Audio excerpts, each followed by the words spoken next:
Hello friends, welcome to एक्समार्ट GK YouTube channel. साथियों, इस वीडियो में एमपी पुलिस 2023 के लिए प्रैक्टिस सेट नंबर 4 को देखेंगे।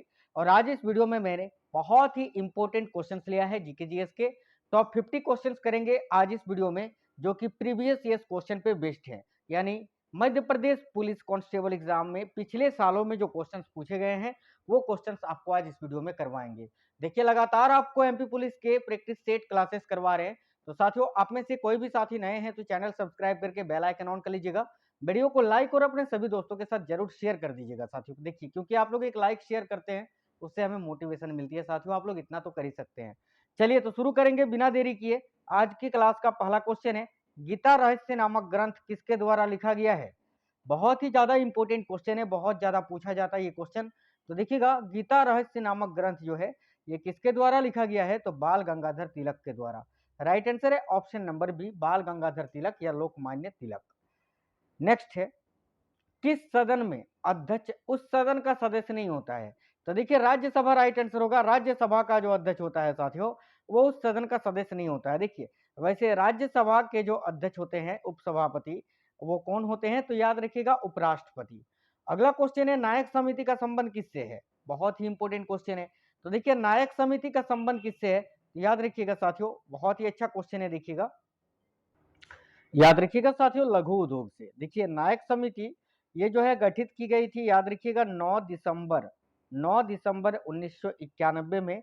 और इसमें यह बताया गया था कि जो उपराज्यपाल है, उपराज्यपाल को ये लघु उद्योग संबंधी एजेंसियों का जांच करने के लिए ये समिति गठित की गई थी। ठीक है। अगला क्वेश्चन है, देखिएगा, यहाँ पर ऑप्शन नंबर सी टाइप है, ये गलत है, इसको मत ध्यान दीजिएगा। ठीक है। अगला क्वेश्चन है साथियों, देखिएगा, भारतीय हीरा संस्थान कहाँ स्थापित है। तो देखिएगा, भारतीय हीरा संस्थान जो है ये सूरत में स्थित है। Surat, Gujarat. Option number B right answer है। अगला क्वेश्चन है, निम्न इतिहासकारों में से किसने अकबर को इस्लाम का शत्रु कहा था। तो अकबर को इस्लाम का शत्रु किसने कहा था, याद रखिएगा बदायूनी ने। Option number B correct answer है, बदायूनी। अगला क्वेश्चन है, राष्ट्रपति को कौन सहायता एवं मंत्रणा देता है। तो देखिए, राष्ट्रपति को सहायता एवं मंत्रणा कौन देता है, साथियों याद रखिएगा संघीय मंत्री परिषद। Option number D correct answer है। नेक्स्ट क्वेश्चन है, बंगाल का द्वैध शासन कब से कब तक चला था। तो देखिए, बंगाल का जो द्वैध शासन है इसकी शुरुआत 1765 से हुई थी, है ना, जो कि 1772 तक चला था। और 1773 में इसको समाप्त कर दिया गया था वारेन हेस्टिंग्स के समय में। ठीक है। अगला क्वेश्चन है, चित्रा उपन्यास किसके द्वारा लिखा गया है। तो देखिए, चित्रा उपन्यास के लेखक है साथियों रविंद्रनाथ टैगोर। राइट आंसर है ऑप्शन नंबर सी, याद रखिएगा रविंद्रनाथ टैगोर। अगला क्वेश्चन है, वल्लभ भाई पटेल को सरदार की उपाधि उनकी कुशल संगठन क्षमता के कारण किस आंदोलन के दौरान दी गई थी। तो याद रखिएगा, वल्लभ भाई पटेल को सरदार की उपाधि उनकी कुशल संगठन क्षमता के कारण देखिए बारदोली सत्याग्रह के दौरान दी गई थी। साथियों, बारदोली सत्याग्रह जो कि 1928 में हुआ था। ठीक है। अगला क्वेश्चन है, देखिए, 1922 ईस्वी में निम्नलिखित में से किसके द्वारा यह उद्गार व्यक्त किया गया कि भारतीय संविधान भारतीयों के इच्छा अनुसार होगा। तो देखिए, राइट आंसर है ऑप्शन नंबर है, महात्मा गांधी जी के द्वारा। महात्मा गांधी जी के द्वारा यह उद्गार व्यक्त किया गया था कि भारतीय संविधान जो होगा वो भारतीयों का ही इच्छा अनुसार होगा। नेक्स्ट क्वेश्चन है, निम्नलिखित में से किसने भारतीय राष्ट्रीय कांग्रेस के कराची अधिवेशन की अध्यक्षता की थी। कराची अधिवेशन 1931 वाला है ना। तो देखिए, 1931 ईस्वी के कांग्रेस के कराची अधिवेशन की अध्यक्षता की थी वल्लभ भाई पटेल ने। Option number D correct answer है। निम्न में से कौन सी समिति भारत में निर्धनता के अनुमानों से संबंधित रही। तो देखिए, कौन सी समिति है जो भारत में निर्धनता के अनुमानों से संबंधित रही थी। तो याद रखना साथियों, विजय केलकर समिति। ऑप्शन नंबर एक करेक्ट आंसर है। किसी भी अभियुक्त की फांसी की सजा को बदलने या कम करने का अधिकार किसे दिया गया है। तो राइट आंसर है साथियों, राष्ट्रपति को। ऑप्शन नंबर ए। अगला क्वेश्चन है, फ्री ट्रेड टुडे पुस्तक के लेखक कौन है। तो देखिए, ध्यान दीजिएगा, फ्री ट्रेड टुडे पुस्तक के लेखक है Jagdish Bhagwati ji. Option number B correct answer है। धर्मत का युद्ध ये निम्न में से किनके बीच लड़ा गया था। अब देखिए, धर्मत का जो युद्ध है ये अप्रैल 1658 ईस्वी में लड़ा गया था। और याद रखना साथियों, ये जो है औरंगजेब और दारा सिकोह के बीच में लड़ा गया युद्ध था। आपको अगर पता नहीं पता है तो जान लीजिए, ये औरंगजेब और दारा सिकोह आपस में दोनों भाई थे, दोनों ही शाहजहां के पुत्र थे। ठीक है। अगला क्वेश्चन है, देखिएगा, तो निम्नलिखित में से कौन सा अभिलेख है जो कलिंग नरेश खारवेल से संबंधित है? तो कलिंग नरेश खारवेल ये कहाँ के शासक थे साथियों? तो याद रखिएगा सभी साथी, ये जो है उड़ीसा के शासक थे, उड़ीसा के, और ये संबंधित है हाथी गुम्फा से। राइट आंसर है ऑप्शन नंबर ए। निम्नलिखित में से मगध का कौन सा राजा सिकंदर महान का समकालीन था? तो राइट आंसर है, याद रखिएगा, घनानंद। ये घनानंद जो थे साथियों सिकंदर महान के समकालीन थे। अगला क्वेश्चन है, हमारे धर्म, देखिए क्वेश्चन बहुत ही अच्छा है। हमारे धर्म रसोई घर में है, हमारे भगवान खाना बनाने के बर्तनों में है, आज हिंदू धर्म मत छुओवाद बन गया है, यह किसने कहा था? तो याद रखिएगा साथियों, इस कथन को कहा था स्वामी विवेकानंद जी ने। Option number B correct answer है। अगला क्वेश्चन है, किसी विदेशी राजा ने, देखिए किस विदेशी राजा ने गुर्जर प्रतिहार वंश को अल गुजर एवं इस वंश के शासकों को बुरा कहकर पुकारा था? यानी गुर्जर प्रतिहार वंश जो हुआ करता था उनको अल गुजर और उस वंश के जो शासक थे उनको बोरा कहकर पुकारा था। इनमें से कौन से विदेशी राजा ने? तो देखिए राइट आंसर है असम सुदी ने, याद रखिएगा ऑप्शन नंबर बी असम सुदी।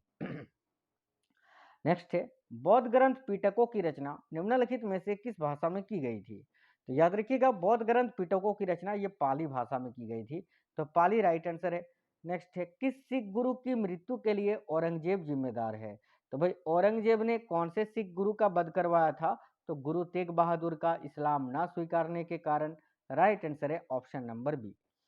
निम्नलिखित राज्य युग्मों में से किसमें राज्यसभा के समान प्रतिनिधित्व प्राप्त हैं?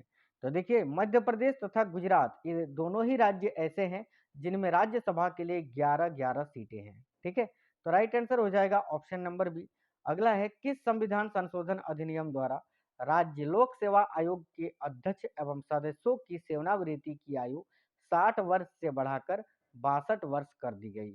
तो करेक्ट आंसर होगा, याद रखना, 41वां संविधान संशोधन के तहत ऑप्शन नंबर ए। भारत के राष्ट्रपति की मर्जी तक निम्नलिखित में से कौन अपने पद पर रह सकता है? तो देखिए राज्यपाल साथियों, भारत के राष्ट्रपति जब तक चाहे तब तक किसी भी राज्य का राज्यपाल अपने पद पर रह सकता है। निम्नलिखित में से कौन सा दर्रा सिक्किम राज्य में स्थित है? बहुत ही इंपॉर्टेंट क्वेश्चन है, याद रखिएगा, नोट कर लीजिए। तो देखिए माना दर्रा एवं माफ करना, सिक्किम में पूछा है ना, तो देखिए साथियों नाथुला और जेलेपला दर्रा, नाथुला और जेलेपला दर्रा जो है ये आपका सिक्किम राज्य में स्थित है। अगला क्वेश्चन है, निम्नलिखित में से कौन जनजाति मौसमी प्रवास से संबंधित है? यानी इनमें से कौन सी जनजाति है जिसका संबंध मौसमी प्रवास से है? तो याद रखिएगा भोटिया नामक जनजाति। तो option number B right answer है। कपिलधारा जलप्रपात ये किस नदी पर स्थित है? तो देखिए ध्यान दीजिएगा, कपिलधारा जलप्रपात ये किस नदी पर स्थित है? तो नर्मदा नदी पर। नर्मदा नदी को गुजरात राज्य का जीवन रेखा कहा जाता है और नर्मदा नदी का उद्गम स्थल है अमरकंटक की पहाड़ी।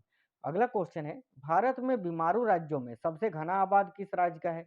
तो बीमारू राज्यों यानी गरीबी रेखा से जो नीचे राज्य हैं उनमें सबसे घना आबाद बिहार का है। देखिए अगर साथियों बात करें जनसंख्या की दृष्टि से 2011 के जनगणना की दृष्टि से जो है सबसे अधिक जनसंख्या वाला राज्य आपका उत्तर प्रदेश है पहले नंबर पर। दूसरे नंबर पर आता है साथियों महाराष्ट्र और तीसरे नंबर पर है बिहार। ठीक है, वैसे भी तीसरे नंबर पर है बिहार और बीमारू राज्यों में सबसे घना आबाद है बिहार का। अगर बात करें 2011 के जनगणना के अनुसार बिहार की कुल जनसंख्या कितनी थी? तो याद रखिएगा 100.4 मिलियन। ठीक है, 1 मिलियन बराबर 10 लाख होता है, ये आपको पता होगा।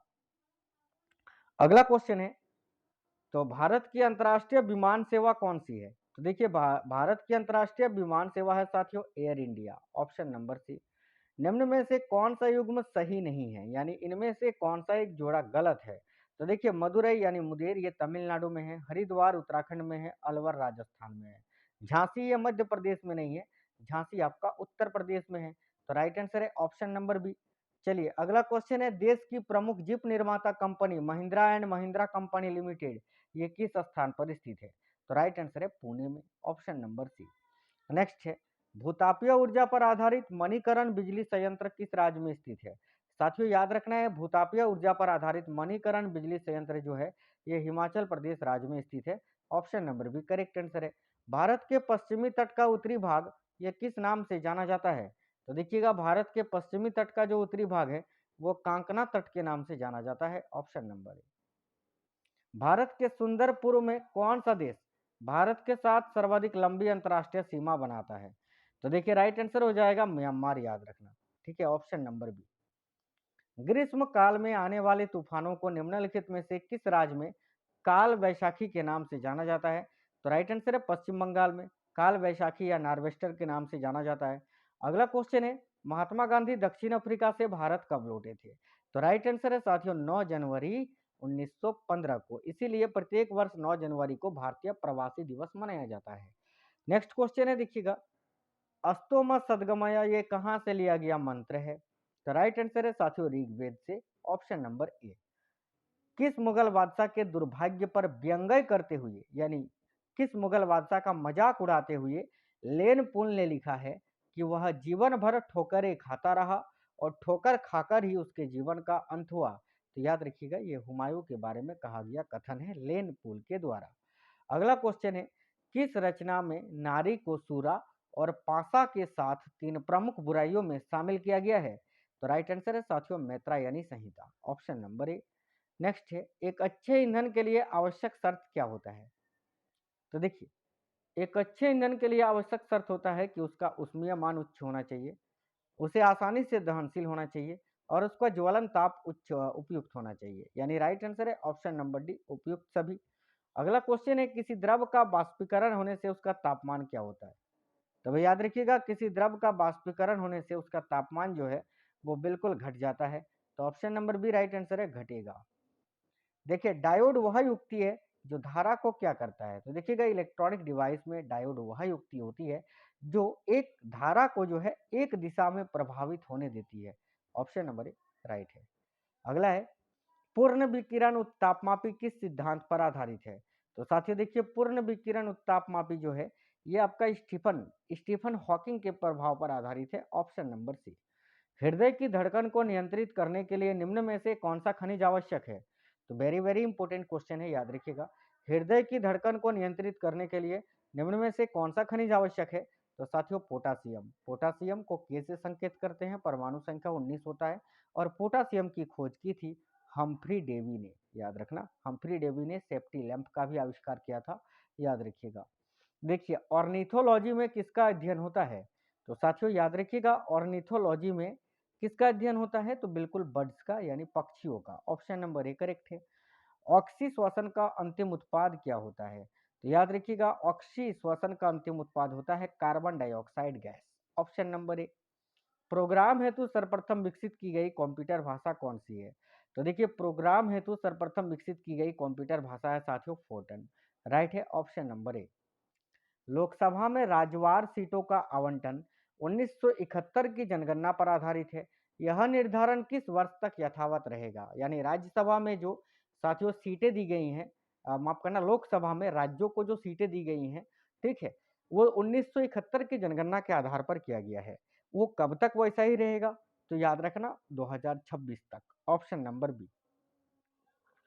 निम्नलिखित में से कौन सी योजना भारत सरकार द्वारा आरंभ नहीं की गई है? तो देखिए भारत सरकार के द्वारा आरंभ की गई योजना है वृद्धा पेंशन योजना, भारत निर्माण योजना, कुटीर ज्योति योजना। जीवन तरंग योजना जो है ये भारत सरकार के द्वारा आरंभ नहीं की गई योजना है। तो ऑप्शन नंबर डी करेक्ट होगा। अगला क्वेश्चन है, विचित्र चित मत विलास आदि उपाधि धारण करने वाला पल्लव शासक कौन था? तो देखिए राइट आंसर है महेंद्र वर्मन द्वितीय, जिन्होंने विचित्रचित मत विलास आदि उपाधि धारण की थी। आज की इस वीडियो में वेरी इंपॉर्टेंट क्वेश्चंस मैंने आपको कराया साथियों। बिहार पुलिस कांस्टेबल एग्जाम 2023 के लिए मैं रेगुलरली लगातार आपको बिहार पुलिस के क्वेश्चंस करवा रहा हूं। आप में से कोई भी साथी नए हैं तो चैनल सब्सक्राइब कर लीजिएगा, वीडियो को लाइक और शेयर कर दीजिएगा और हाँ ठान लीजिए कि इस बार एक वर्दी आपको चाहिए, है ना। बिल्कुल, चलिए फिर मिलते हैं अगली वीडियो में, तब तक के लिए जय हिंद साथियों, वंदे मातरम।